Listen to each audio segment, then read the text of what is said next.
बिस्मिल्लाहिर्रहमानिर्रहीम। अस्सलाम वालेकुम। My name is Mahjabeen and I am psychologist.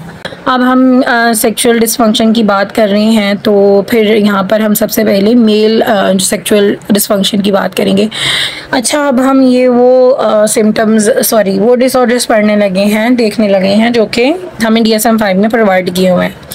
अब हमने इनको कैटेगराइज किया, तो उसके दरमियान में हम देखेंगे कि जो मेल सेक्सुअल डिसफंक्शन है उनके अंदर क्या होता है। उनमें क्या है कि pre menstrual and early ejaculation, जैसा कि मैंने पहले डिस्कस किया है आपके साथ। इसमें डिसऑर्डर में क्या होता है कि या तो जो मेल है वो पहले जल्दी ही रिलीज़ हो जाता है, यानी कि उसका जो ऑर्गेज़म बहुत जल्दी रिलीज़ कर लेता है और रिलैक्स हो जाता है, या फिर वो उसको बहुत ज़्यादा टाइम लगता है। जैसे कि मैंने आपको पहले भी इसकी कॉजेज़ बता दी हैं कि क्यों टाइम लगता है, ठीक है।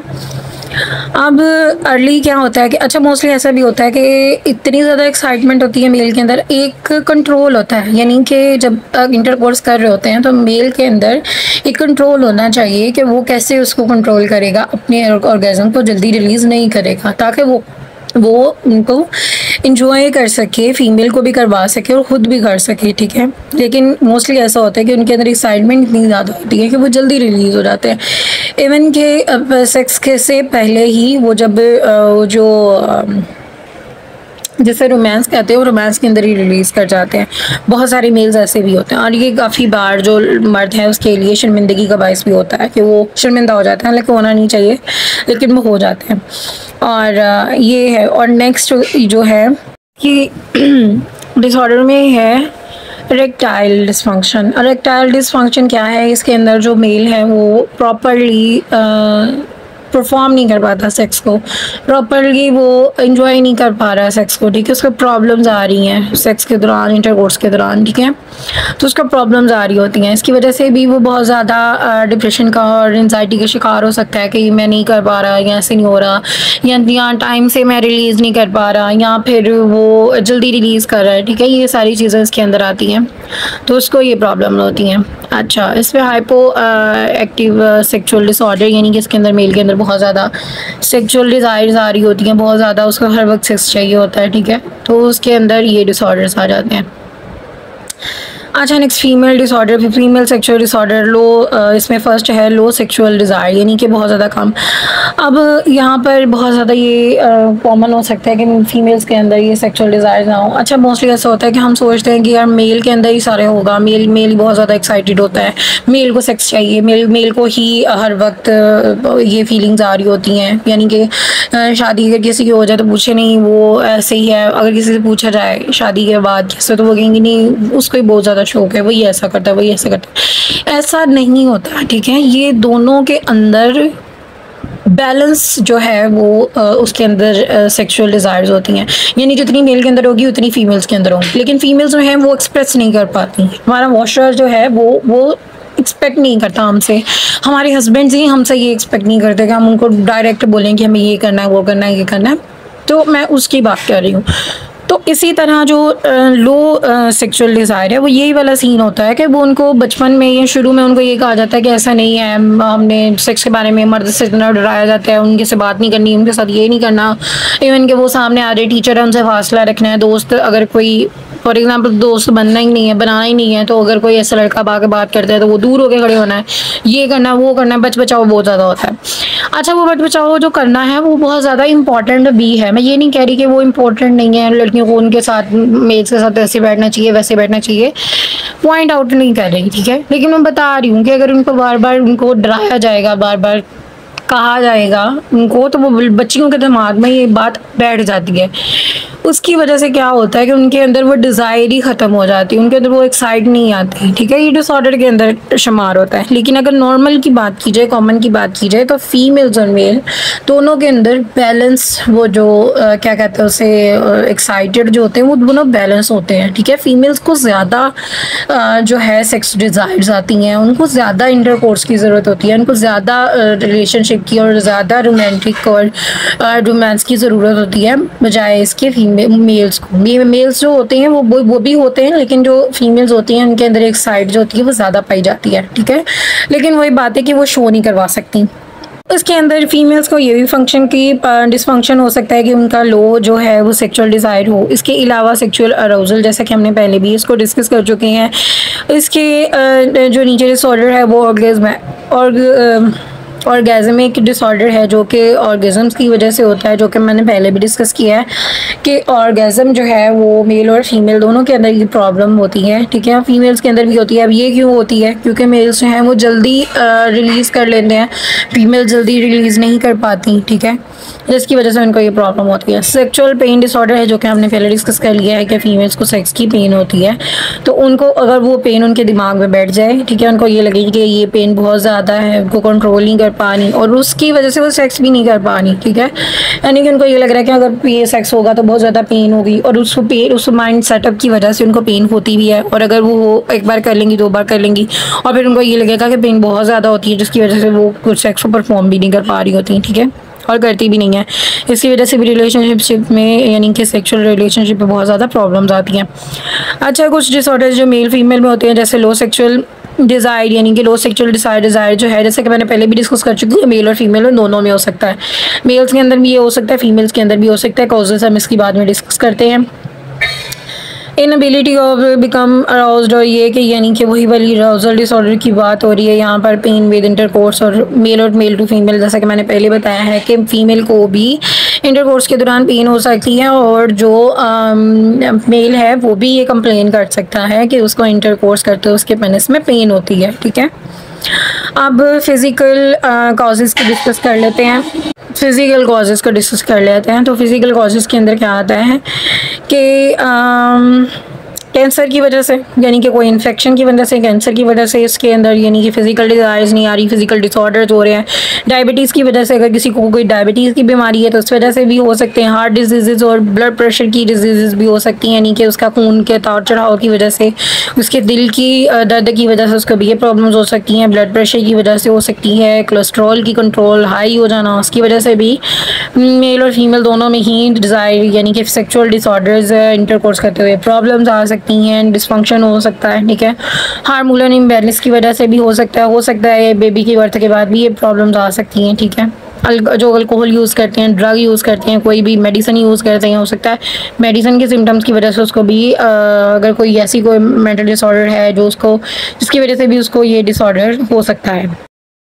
इसके अलावा मैं डिस्कस करूँ कि यानी कि तो हमने फिज़िकल सिम्टम्स कॉजेज़ डिस्कस किए हैं। तो अगर हम इसके साइकोलॉजिकल कॉजेज़ को देखा जाए, अगर केस हिस्ट्री ली जाए, तो हमें पता चलता है कि उनकी ये जो सेक्सुअल परफॉर्मेंस जो उनकी नहीं ठीक हो रही, डिसफंक्शनिंग आ रही है, उसके अंदर ये भी हो सकता है कि मेल टू मेल और फीमेल किसी में अंदर गिल्ट की फीलिंग्स हो। अच्छा, मोस्टली क्या होता है कि लड़कियाँ लड़के मोहब्बत में आगे कि हमें बहुत ज़्यादा मोहब्बत है और ये है वो है, तो मेल्स जो हैं और फीमेल्स हैं वो आपस में इंटरकोर्स कर लेते हैं, यानी कोई आपस में सेक्सुअल रिलेशनशिप रख लेते हैं, जिसे आजकल फिजिकल रिलेशनशिप का नाम दिया जाता है। तो फिजिकल रिलेशनशिप में चले जाते हैं तो उस टाइम तो उनको बहुत ज़्यादा मज़े आ रहे होते हैं और वो सब कुछ कर रहे होते हैं, लेकिन उसके बाद उनको क्या होता है कि मोस्टली लड़कियां लड़के दोनों ही गिल्ट का शिकार हो जाते हैं। उनको लगता है कि यार नहीं, हम इस्लामिक हैं, मुसलमान हैं, हमने ऐसा कैसे कर लिया। लड़कियां ख़ास तौर पे ऐसी केसेस में पड़ जाती हैं कि वो हमने ऐसा क्यों कर लिया, हम ऐसा नहीं करना चाहिए था, हम फिज़िकल क्यों हुई, मैं ऐसे क्यों हुई, लड़का बोलेगा मैं ऐसे क्यों हुआ। तो उस वजह से उनके अंदर गिल्ट फीलिंग्स आ जाती हैं, जिसकी वजह से सेक्सुअल डिज़ायर्स जो हैं वो डिस्टर्ब हो जाती हैं, सेक्सुअल एक्टिविटीज़ डिस्टर्ब हो जाती है। मोस्टली ऐसा होता है कि फ्लैशबैक्स आने लग जाते हैं। लड़कियाँ अगर बहुत ज़्यादा गिल्ट का शिकार हो जाए, बहुत ज़्यादा अपने माइंड पर सवार कर लें कि मैंने ये गलती की थी और मुझे ऐसे करना चाहिए था। और मोस्टली तब होता है जब 1, 2 साल 3 साल का रिलेशनशिप, फिजिकल रिलेशनशिप चल चुका होता है और लड़का या लड़की दोनों में से कोई एक दूसरे को छोड़ के चला जाता है, तो फिर उनके दरमियान गिल्ट की फीलिंग्स आने लग जाती हैं कि मैंने ऐसा क्यों किया था, ठीक है।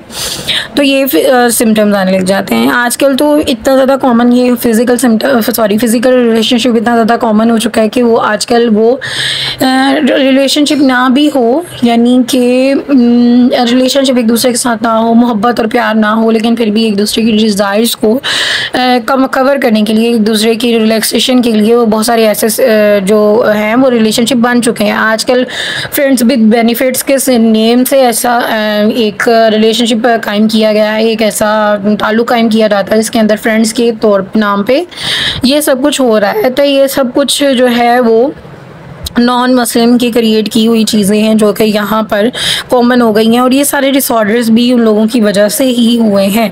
हम नॉर्मल यानी कि हमें एक वे दिया गया है, हमें एक इस्लामिक वे दिया गया है कि इस तरह सेक्स करो, इस तरह एक दूसरे के साथ रिलेशन बनाओ, इस तरह निकाह करो, फिर उसके बाद आप लोग इंटरकोर्स करो, और इंटरकोर्स की भी बहुत सारी टर्म्स है, ये करो ये करो ये करो, ठीक है।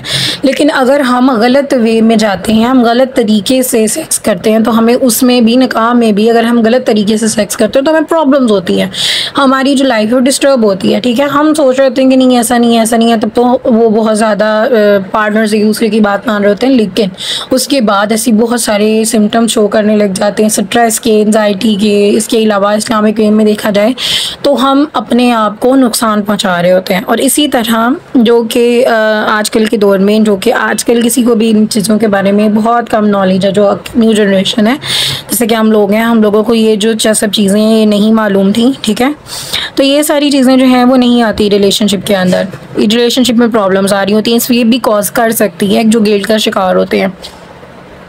अच्छा, रिलेशनशिप प्रॉब्लम्स की वजह ये भी बनती है, इसके अलावा डिप्रेशन, स्ट्रेस, एंजाइटी भी हो सकती है, सेल्फ इस्टीम भी हो सकती है। अच्छा, अब सेल्फ इस्टीम में क्या आता है? आजकल बहुत ज़्यादा जो वीडियोस देखकर और ये सब कुछ बाहर की चीज़ें देखकर, जो कि बहुत ज़्यादा मैंने पहले भी बताया इजीली प्रोवाइड हो जाती हैं हमें वीडियोस, तो उनको देखकर, उनके सेक्स ऑर्गन्स को देखकर, यानी कि जो मेल हैं उनके साइज़ को देखकर बहुत ज़्यादा बातें की जाती हैं।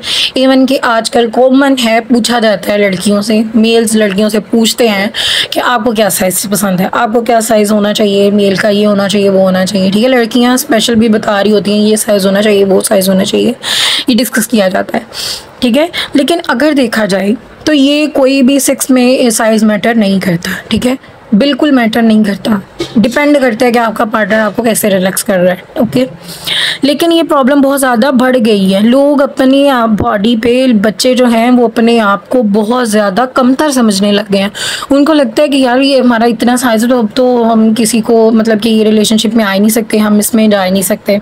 तो उनको क्या लग रहा होता है, उनको ये लग रहा होता है कि यार हमारा ना जो बॉडी पार्ट है ना वो कंप्लीट नहीं है। उनको ये लगता है कि हम इस तरह तो जो है ना वो रिलैक्स नहीं हो कर सकते अगले बंदे को, तो इस वजह से वो बहुत ज़्यादा सेल्फ इस्टीम का शिकार हो जाते हैं। उनको बहुत ज़्यादा अपने आप पे जो है वो ये प्रॉब्लम भी बढ़ जाती है, इस वजह से भी उनको एंजाइटी और इस तरह की प्रॉब्लम्स आ रही होती हैं। फर्स्ट में मैं आपको बता चुकी थी कि ये सारी चीज़ें वो मिस गाइड की वजह से होती हैं, जो कि हम बच्चों को गाइड नहीं करते, और एट द एंड वो बच्चे जो हैं वो दूसरों से डिस्कस करके, दूसरों से सीख के, दूसरों से देख कर फिर वो सब चीज़ें अपने माइंड में सेटअप कर लेते हैं। अगर उनको ठीक ना किया जाए तो डिसऑर्डर्स का शिकार हो जाते हैं।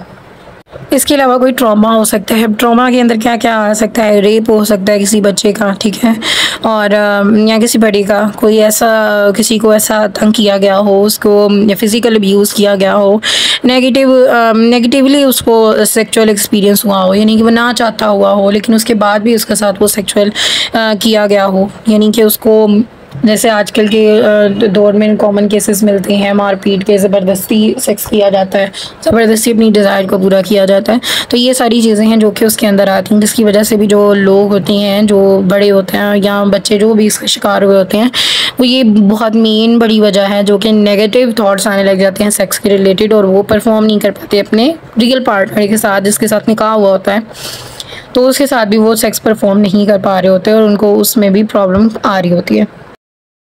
लास्ट पे हम इसके जो देखेंगे, हम इसका ट्रीटमेंट देखते हैं। अच्छा, अब इसके ट्रीटमेंट के अंदर क्या है कि इसकी जो प्रॉब्लम्स हैं ये सारी डिपेंड करती हैं केस के ऊपर।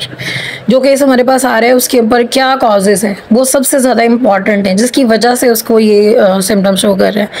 तो ये सारी केस हिस्ट्री पे डिपेंड करता है कि हम केस हिस्ट्री कैसे लेते हैं, उसके बारे में क्या क्या पूछते हैं, क्या क्या इन्फॉर्मेशन होती है, तो वो उसके ऊपर डिपेंड करता है। उसके ट्रीटमेंट जो है वो उसके ऊपर डिपेंड करता है, यानी कि उसको कौन से सिम्टम्स हैं, उसको क्या कॉजेज़ हैं, किस वजह से हुआ है, केस हिस्ट्री क्या है, प्रॉब्लम किस वजह से स्टार्ट हुई थी, कब स्टार्ट हुई थी, ये सारा कुछ मैटर करता है।